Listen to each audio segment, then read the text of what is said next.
ओम शांति। मैं बीके राजेश्वरी सभी आत्माओं का स्वागत करती हूँ। आज मैं आप सबको बताऊंगी कि अपनी दुआओं का खाता हम कैसे बढ़ाएं। देखिए, आप सब ने सुना होगा कि जहाँ दवा काम नहीं आती वहाँ दुआएं काम आती हैं। देखिए, दुआओं में इतनी ताकत हैगी कि वो हमारा जीवन परिवर्तन कर सकती है, हमें वो बदल सकती है। क्योंकि हम किसी को दुआ देते हैं और कोई हमें फिर दुआ देता है तो वो हमारे कर्मों में लिखा जाता है। और देखिए, कहीं ना कहीं वो दुआएं हमारे काम भी आती हैगी।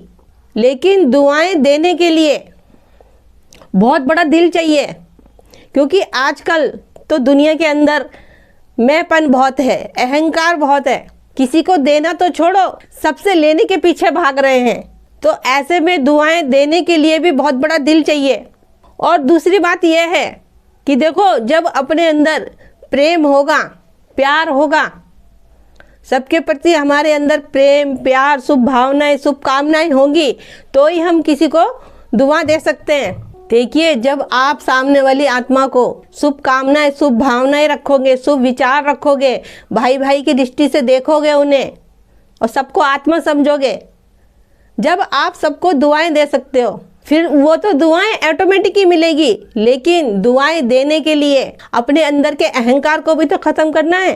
और देखिए, प्रेम भरने के लिए, अपने अंदर प्रेम भरने के लिए अपने अंदर के अहंकार को बाहर निकालना पड़ेगा। उसके लिए आप योग करा करें। योग में बैठ के परम पिता परमात्मा से बातें करा करें और सबकी सेवा करें।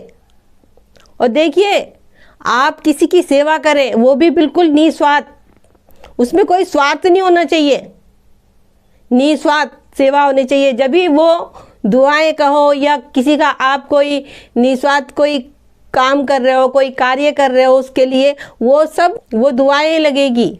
देखिए, वो परम पिता परमात्मा सबको देख रहे हैं। कोई किसी के लिए अच्छा कर रहा है, कोई किसी के लिए बुरा कर रहा है।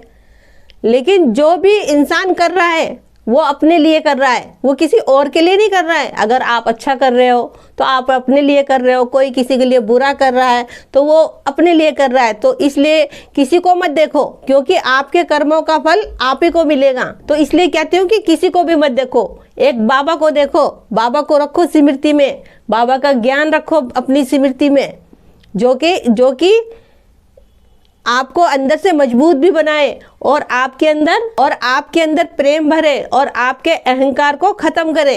क्योंकि जब तक हमारे अंदर अहंकार होगा, जब तक हम किसी के लिए शुभकामनाएं, शुभ भावनाएं, चाहे दुआएं का हो, हम कुछ नहीं कर सकते। क्योंकि पहले प्रेम हमें अपने भीतर भरना पड़ेगा। अब कोई प्रेम ऐसा तो है नहीं कि इधर से लिया तो भर लिया, उधर से लिया तो भर लिया। इसके लिए तो आप डेली मुरली सुनो। देखिए, प्यार कोई आपको इधर से या उधर से नहीं मिलेगा। प्यार मिलेगा आपको परम पिता परमात्मा से, जो हम आत्माओं का पिता है। तो इसलिए आप डेली मुरली सुना करें। मुरली को कभी भी मिस मत करो, मुरली को कई बार सुनो, जिससे कि आपके अंदर सत्य ज्ञान जाए, अच्छी बातें जाएं, पॉजिटिव विचार जाएं, जिससे कि हमारे अंदर का अहंकार ख़त्म हो जाए, सारे हमारे अंदर के नकारात्मक विचार ख़त्म हो जाएं। जब तक हमारे अंदर नेगेटिव विचार रहेंगे, जब तक हम कुछ नहीं कर सकते। क्योंकि जब तक तो हमारे अंदर व्यर्थ की बातें चलती रहेगी, फिर हम हर चीज़ में ही बुराई देखेंगे। तो इसीलिए कहती हूँ कि अपने अंदर के नेगेटिव विचार को ख़त्म करो और पॉजिटिव विचार भरो अपने अंदर। देखो, वो कैसे हो सकता है। उसके लिए आपको अच्छों का संग रखना है, अच्छी चीज़ें देखनी है, जितना हो सके नेगेटिव चीज़ों से दूर रहे। फिर देखना, आपकी दुआओं का खाता तो ऑटोमेटिक ही बढ़ेगा। लेकिन किसी की भी सेवा करो, आप किसी की भी मदद करो, लेकिन वो सब निस्वार्थ होना चाहिए, बदले में कोई उम्मीद ना हो। वही आपकी सच्ची दुआओं का खाता बढ़ेगा। तो मेरा आज की वीडियो का बनाने का यही उद्देश्य है कि आप अपनी दुआओं का खाता कैसे बढ़ाएं, जिससे कि आप अपने जीवन के हर मोड़ पे आप सफल हो जाएं। तो ठीक है, फिर चलती हूँ। कल फिर मिलूंगी कोई नए टॉपिक के साथ। जब तक के लिए ओम शांति, ओम शांति।